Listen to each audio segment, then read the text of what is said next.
Assalamualaikum warahmatullahi wabarakatuh. Di pembelajaran kali ini kita akan membahas tentang bab 3, yaitu klasifikasi materi dan perubahannya. Bagi kalian yang sudah melihat videonya Bu Aning, jangan lupa tulis nama dan kelas di kolom komentar sebagai bukti keaktifan kalian mengikuti pelajaran IPA. Dan jangan lupa subscribe.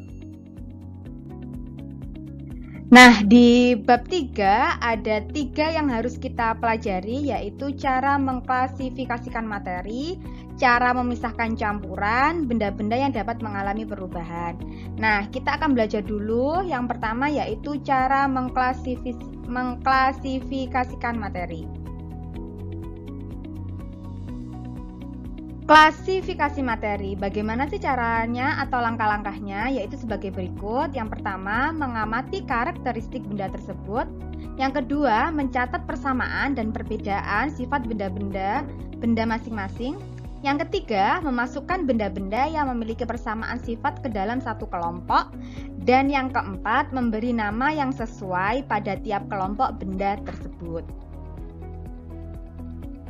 Nah, pengertian materi.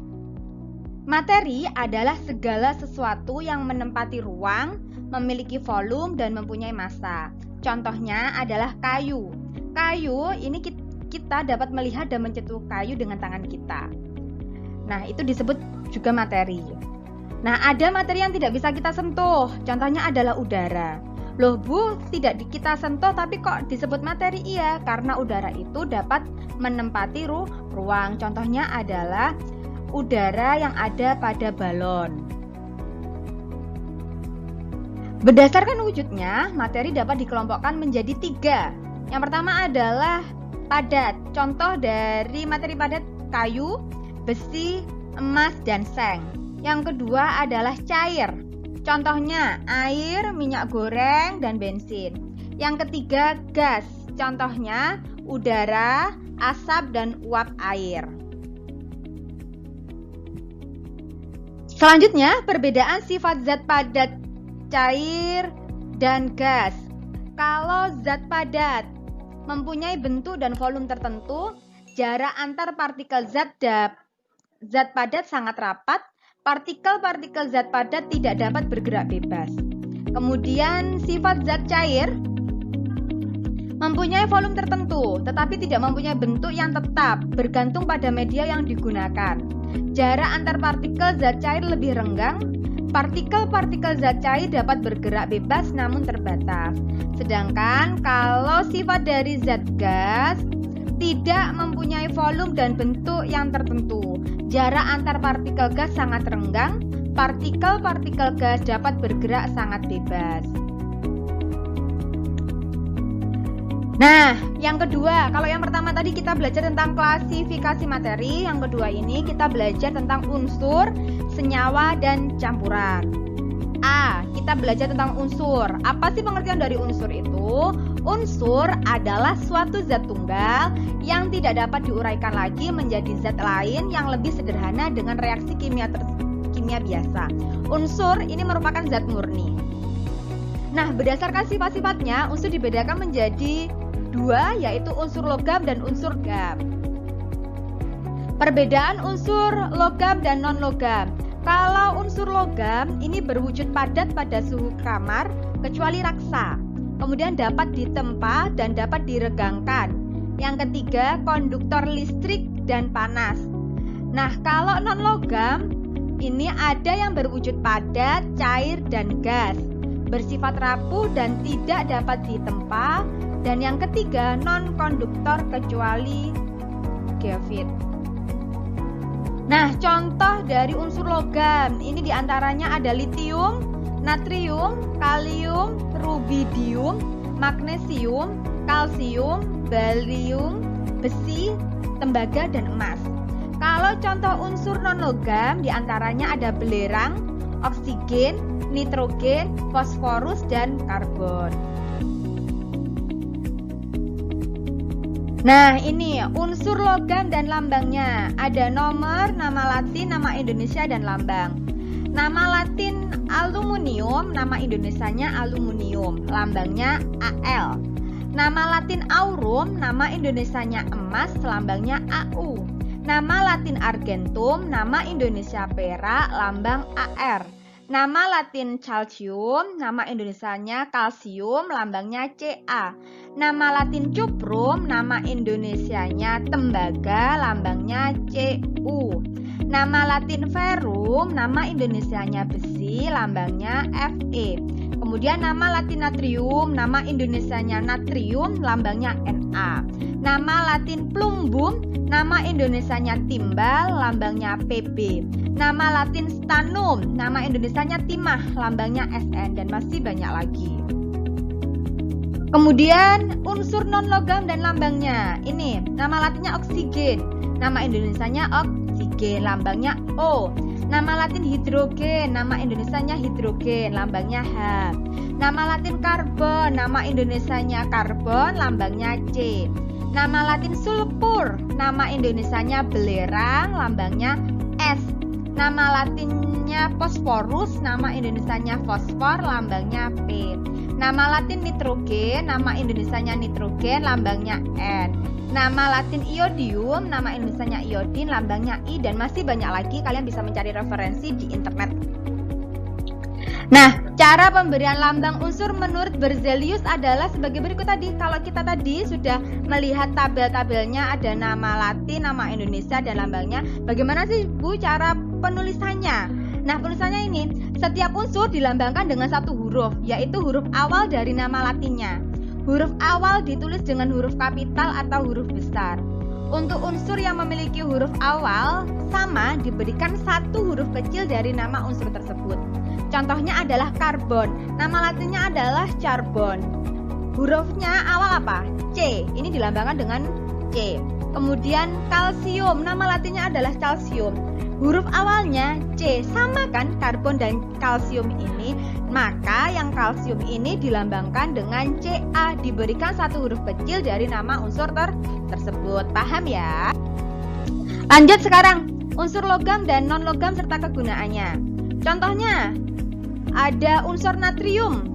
Ini kegunaannya sebagai bahan untuk membuat lampu natrium dan senyawanya digunakan untuk garam dapur.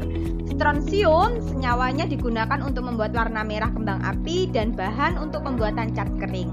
Magnesium paduannya digunakan untuk bahan pesawat. Iodin bahan untuk antiseptik dan senyawanya digunakan untuk garam beriodium dan fotografi. Yang B, kalau tadi kita A belajar tentang unsur, kita tentang senyawa. Nah, apa sih pengertian dari senyawa itu? Senyawa adalah zat tunggal yang secara kimia dapat diuraikan lagi menjadi zat-zat yang lebih sederhana. Ciri-ciri dari senyawa sebagai berikut. Merupakan zat tunggal, terbentuk dari dua unsur atau lebih yang berbeda jenis dengan perbandingan tertentu dan tetap. Sifat senyawa berbeda dengan sifat-sifat unsur penyusunnya. Senyawa dapat diuraikan menjadi unsur-unsurnya melalui proses kimia. Nah, bagaimana suatu senyawa dapat terbentuk? Senyawa terbentuk melalui proses pencampuran unsur secara kimia. Sifat suatu senyawa akan berbeda dengan sifat unsur-unsur penyusunnya. Misalnya, sifat air sebagai senyawa akan berbeda dengan sifat gas hidrogen dan oksigen sebagai unsur penyusunnya. Contoh senyawa sederhana dan unsur penyusunnya. Contohnya air. Ini senyawanya air. Unsur penyusunnya adalah hidrogen dan oksigen. Senyawanya garam dapur. Unsur penyusunnya adalah natrium dan klorin. Senyawanya gula tebu. Unsur penyusunnya karbon, hidrogen, dan oksigen. Yang C, sekarang kalau tadi A kita unsur, B senyawa, sekarang kita bahas tentang campuran. Apa itu campuran? Campuran adalah suatu materi yang terdiri atas dua zat atau lebih yang masih mempunyai sifat zat asalnya. Nah, campuran ini dibedakan menjadi dua, yaitu campuran homogen dan campuran heterogen. Contoh beberapa campuran yang sering kita jumpai dalam kehidupan sehari-hari adalah susu coklat, air sungai, udara, batuan, garam beriodium, dan paduan logam. Campuran homogen. Apa sih itu campuran homogen? Campuran homogen adalah campuran yang tidak dapat dibedakan zat-zat yang tercampur di dalamnya. Contohnya adalah larutan gula. Ketika kita membuat larutan gula itu harus ada air dan gulanya, ya kan? Ketika kita campur, itu kita sudah tidak bisa melihat atau membedakan zat yang tercampur. Oh, ini ada gula, larutan gula atau bukan ya? Kita sudah tidak bisa membedakannya. Ini disebut campuran homogen. Nah, kalau campuran heterogen adalah campuran yang terjadi karena zat yang tidak dapat bercampur satu dengan lain secara sempurna sehingga dapat dikenali zat penyusunnya. Dengan demikian, pada campuran heterogen seluruh bagiannya tidak memiliki komposisi yang sama, tidak serba sama. Contohnya adalah pasir dan air. Pasir dan air kalau kita campur, pasirnya itu tetap tidak akan bisa tercampur dengan satu dengan yang lainnya atau secara sempurna. Ini yang dimaksud dengan campuran heterogen. Selanjutnya kita belajar tentang larutan asam, basa, dan garam. Asam, ciri-cirinya rasanya masam, tidak boleh dicoba kecuali dalam makanan. Ini contohnya asam cuka, jeruk. Kemudian dapat menimbulkan korosi, mengubah kertas lakmus biru menjadi merah. Ini kalau asam, mengubah kertas lakmus biru menjadi merah. Basa, ciri-cirinya mempunyai rasa agak pahit, terasa licin di kulit, mengubah kertas lakmus merah menjadi biru. Contohnya basa itu adalah sabun mandi, sabun cuci baju, sabun cuci piring. Kemudian garam, jenis senyawa garam yang paling dikenal adalah garam dapur atau nama senyawa kimianya natrium klorida (NaCl). Garam ini banyak digunakan dalam pengolahan makanan. Bagaimana senyawa garam dapat terbentuk? Salah satu reaksi yang dapat membentuk garam adalah reaksi asam dan basa atau reaksi netralisasi. Pada reaksi netralisasi tersebut akan dihasilkan garam dan air. Dari uraian di atas tadi, disajikan perbedaan sifat unsur, senyawa, dan campuran. Unsur itu zat tunggal, tidak dapat diuraikan, terdiri atas satu jenis atom. Senyawa, zat tunggal, dapat diuraikan, tersusun atas dua jenis atom atau lebih, perbandingan massa zat penyusunnya tetap. Kalau campuran, ini campuran masih dapat diuraikan, tersusun atas dua jenis atom atau molekul atau lebih, perbandingan massa zat penyusunnya tidak tetap. Nah, anak-anak bagaimana? Sudah paham? Semoga paham ya. Terima kasih sudah mengikuti pelajarannya Bu Aning. Bu Aning akhiri. Assalamualaikum warahmatullahi wabarakatuh.